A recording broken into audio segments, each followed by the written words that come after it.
मैं ब्रह्मास्त्र नहीं चला सकता, किंतु तुमने इसे सिद्ध किया है। ये महाअस्त्र एक बार में ही हमारी पराजय को विजय में परिवर्तित कर सकता है। तुम इसका संधान करो, चला दो नरों व नरों पर। सिद्ध पिताश्री, ब्रह्मास्त्र का प्रयोग तो बहुत ही विनाशकारी होगा। श्रीलंका वासियों के प्राण भी जा सकते हैं, यहां तक कि आने वाली कई पीढ़ियां अपंग पैदा हो सकती हैं। होने दो, किंतु पराजय स्वीकार नहीं, विजय चाहिए, किसी भी मूल्य पर।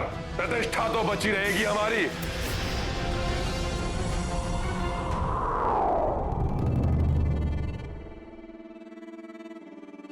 वैसे भी हम अब तक बहुत कुछ खो चुके हैं इस युद्ध में। क्या हुआ, भयभीत हो गए कि ब्रह्मास्त्र चलाने से तुमको भी क्षति पहुंच सकती है? नहीं पिताश्री, आपका पुत्र हूं मैं पिताश्री। भय भी मुझसे भयभीत रहता है। मैं ब्रह्मास्त्र का प्रयोग करूंगा, किंतु तब जब मेरी सारी मायावी शक्तियां विफल हो जाएंगी।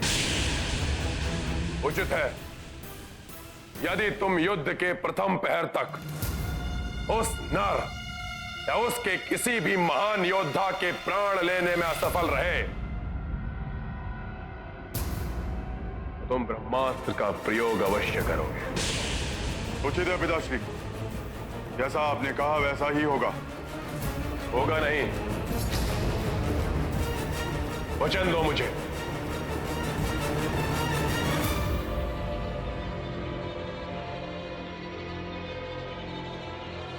मैं वचन देता हूं पिताश्री, यदि युद्ध के प्रथम प्रहार तक शत्रु मेरे समक्ष खड़ा रहा तो मेरा अंतिम प्रहार ब्रह्मास्त्र ही होगा। तो उत्तम, अति उत्तम मेघनाद।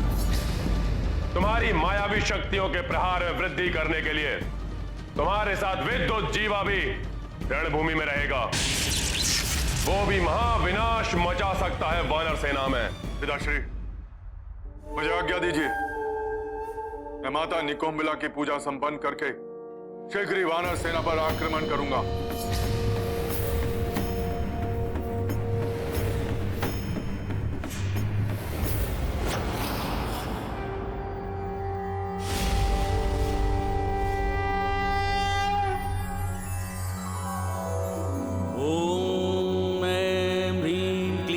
चामुंडाय विच्चे ओम ग्लौं हुं क्लीं जूं सः ज्वालाय ज्वालाय ज्वल ज्वल प्रज्वल प्रज्वल ऐं ह्रीं क्लीं चामुंडाय विच्चे ज्वल हम सं लं छं फट् स्वाहा। इतनी रात्रि देवी पूजा? मेघनाथ ये इस प्रकार पूजा क्यों कर रहा है? वो देवी निकुंभला की पूजा कर रहा है। रावण युद्ध के लिए मेघनाथ को ही भेजने वाला है और इस समय पूजा का अर्थ है पूजा समाप्त होते ही मेघनाथ आक्रमण के लिए निकल पड़ेगा। आक्रमण रात्रि में ही होगा, परंतु आज की रात्रि हमें सजग और सतर्क रहना होगा। हमें दूर तक अपने सैनिकों को बिखेरना होगा और हर ओर सुरक्षा रखनी होगी। मेघनाथ की पूजा संपन्न होते ही वो किसी भी क्षण बिना चेतावनी दिए ही आक्रमण कर सकता है।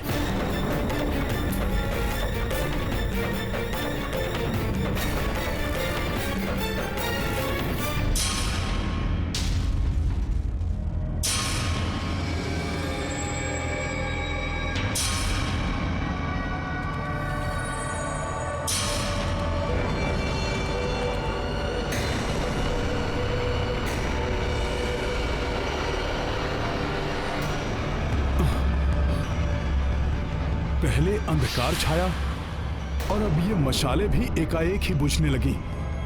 कुछ तो असामान्य है। अकस्मात ही ये विचित्र सा अंधकार कैसे छाने लगा? हाँ, ये अंधकार कैसा? जय श्री राम।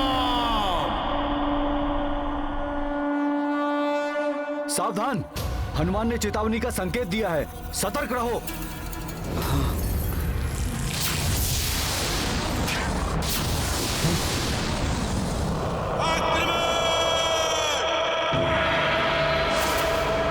अरे इतना अंधकार है कि कुछ दिखाई ही नहीं दे रहा है।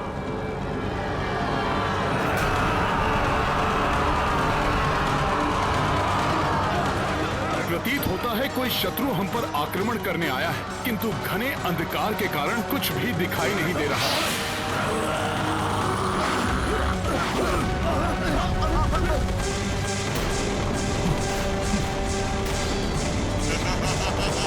प्रतीत होता है कोई शत्रु हम पर आक्रमण करने आया है, किंतु घने अंधकार के कारण कुछ भी दिखाई नहीं दे रहा है। वार कहां से हो रहा है?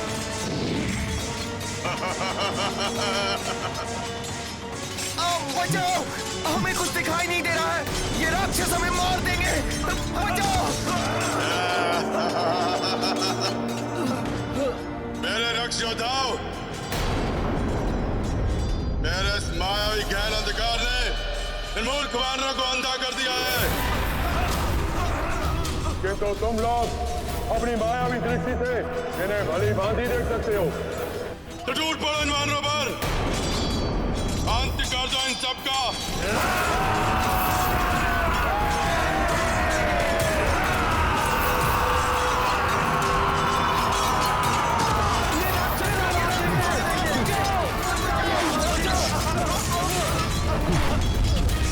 धूर्त राक्षसों, माया युद्ध कर रहे हो, किसी को जीवित नहीं छोड़ूंगा मैं। हनुमान, ये क्या कर रहे हो? बिना देखे वार करोगे तो इन राक्षसों के साथ साथ हमारे वानर योद्धा भी तुम्हारे प्रहार से हताहत हो सकते हैं।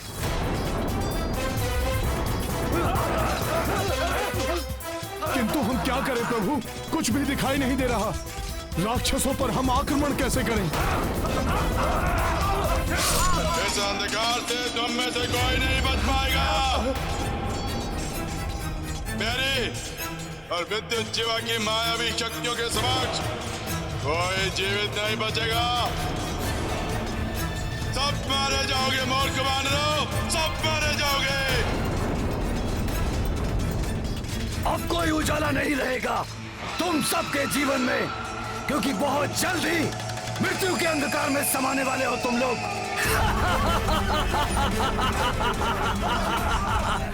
शीघ्र कुछ कीजिए हनुमान जी, इस अंधकार ने तो हमें असहाय बना दिया है। ये राक्षस अंधकार का लाभ उठाकर हमें आहत कर रहे हैं। प्रभु, ये घोर अंधकार तो हमारी सेना को संकट में डाल देगा। प्रभु, इस अंधकार को मिटाने का एक ही उपाय समझ में आ रहा है। कोई सूर्यदेव से शीघ्र उदित होने के लिए प्रार्थना करे। वो इस धर्म युद्ध में अवश्य हमारी सहायता करेंगे। भ्राता सुग्रीव, ये आवश्यक तो है, परंतु ऐसा करना तो अधर्म है। हनुमान का कथन सत्य है महाराज सुग्रीव। हम प्रकृति के नियम के विरुद्ध जाने के लिए किसी को नहीं कह सकते। यदि हम ऐसा करेंगे तो रावण और हम में क्या अंतर रह जाएगा। किंतु प्रभु, हमें शीघ्र ही उजाले का प्रबंध करना होगा, अन्यथा अंधकार का लाभ उठाकर मेघनाथ हमारी समस्त सेना का अंत कर देगा।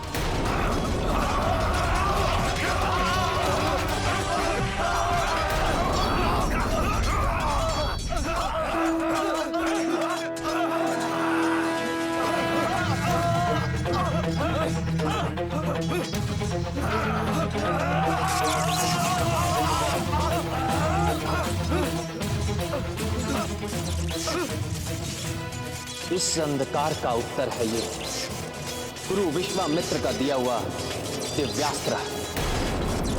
ये हमें इस संकट से उबार लेगा।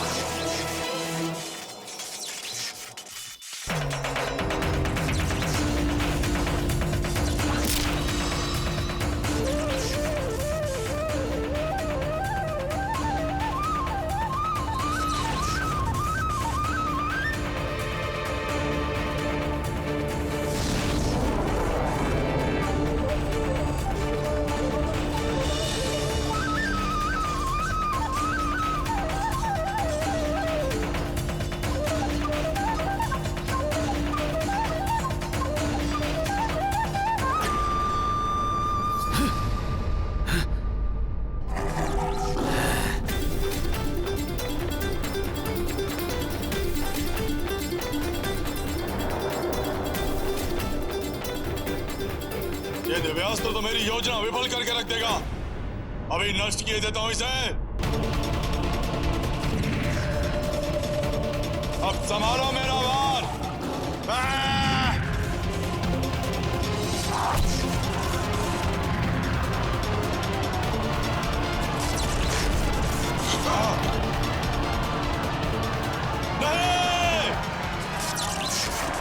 राक्षसों, अब देखता हूं कितनी शक्ति है तुम में। अब कोई माया नहीं चलेगी तुम्हारी दुष्टों। वानर वीरों, टूट पड़ो इन राक्षसों पर। जय श्री राम।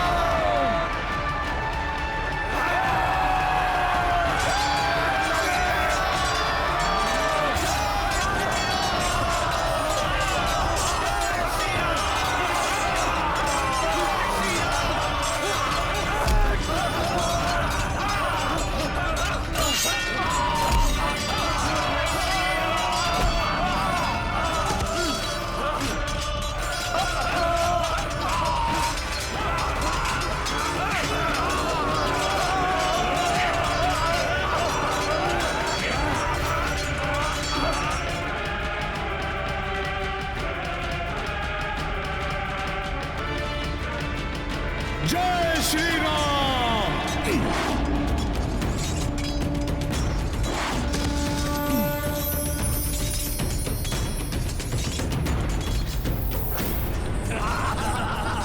मेरे माया विफल कर दी इस वनवासी राम ने।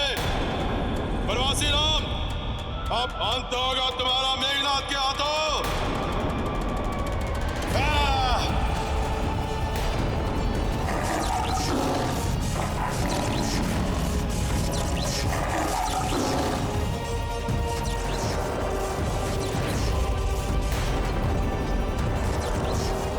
ये मायावी राक्षस तो प्रभु की ओर बढ़ रहा है।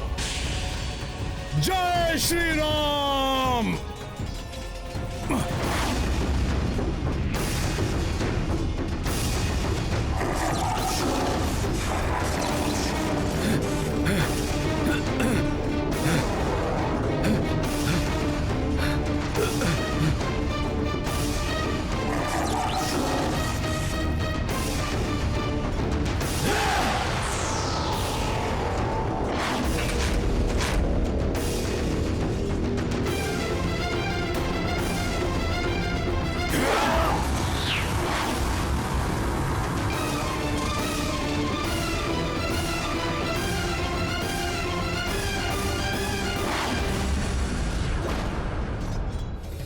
विद्युत जीवा के रहते हुए कोई भी युवराज को हानि नहीं पहुंचा सकता, समझे वानर?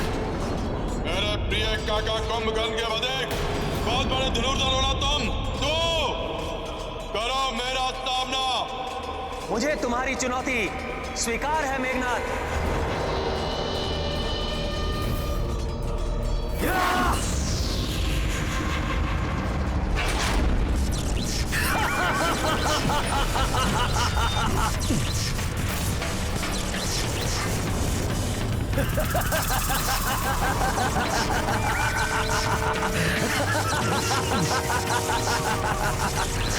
वनवासी, अब संभालो मेरा वार।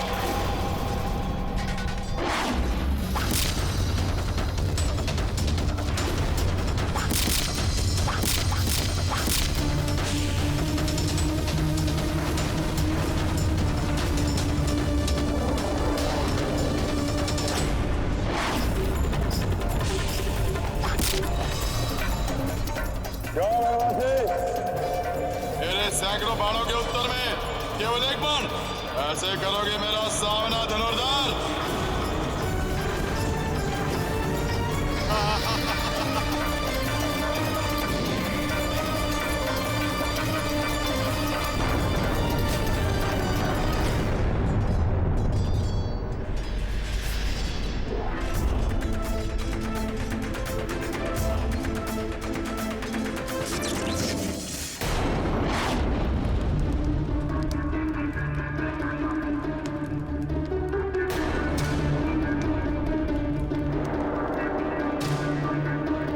अब मेरा ये मायावी चक्र तेरे को तन धनुष के टुकड़े टुकड़े कर देगा।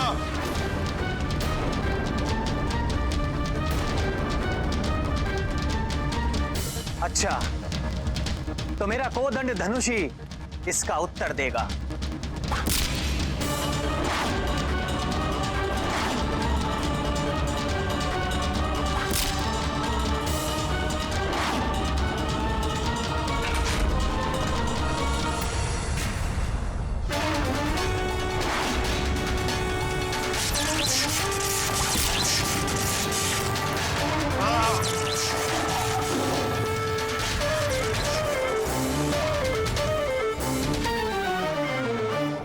विद्युत जिह्वा प्रभु श्री राम की शक्ति।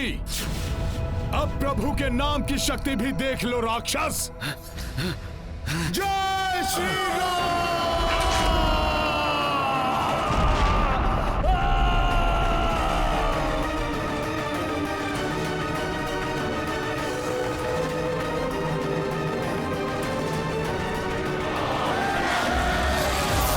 जय श्री राम।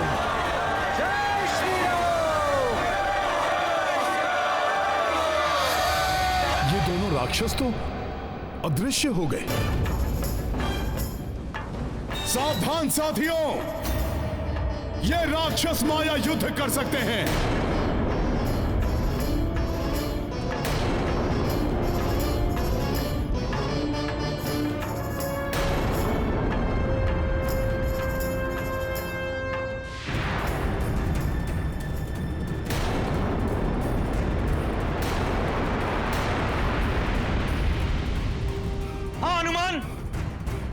मेघनाथ माया युद्ध कर रहा है।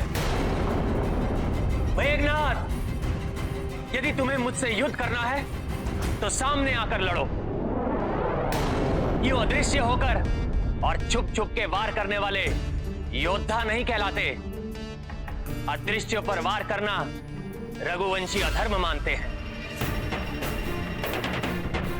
और इस धर्म युद्ध में अदृश्य पर वार करके अधर्म को बढ़ावा नहीं देगा कोई रघुवंशी। वनवासी राम, हम राक्षसों का धर्म मात्र विजय है, चाहे वो किसी भी प्रकार ही क्यों ना हो। अब ये तुम्हारी इच्छा, तुम युद्ध लड़ो या मिट जाओ। हम तो यूं ही वार करेंगे। ये लो।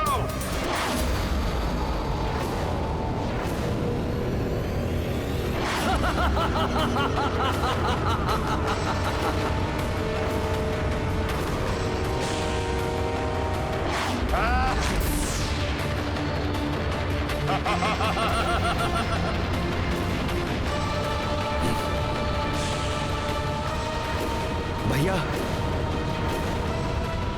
प्रभु,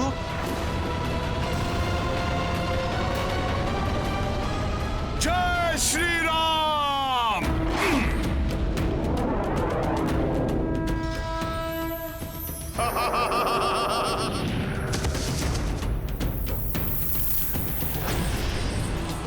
सखा,